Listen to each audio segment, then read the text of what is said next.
Кеттік па? Бір жігіттің басынан өткен жағдай.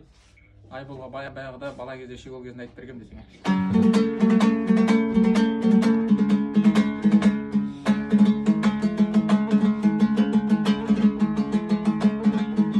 Алматыда мен бір қызбен таныстым, аты жөнін біліп әбден қабыстым. Ойнап тұрған бір бұраң бел болған соң, әзіл сөзбен біраз сөзін қағыттым. Ойнап тұрған бір бұраң бел болған соң, әзіл сөзбен біраз сөзін қағыттым. Қара шашын тас төбеге байлаған, бейне шырақ екі көзі жайнаған.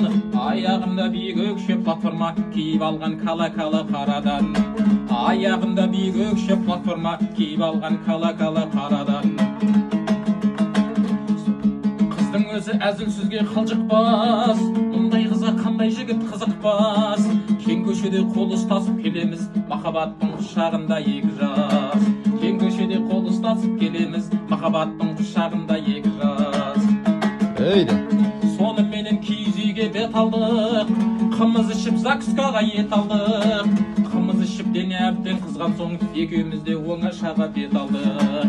Қымыз ішіп дене әбден қызған соң, екеуміз де оңашаға бет алдық.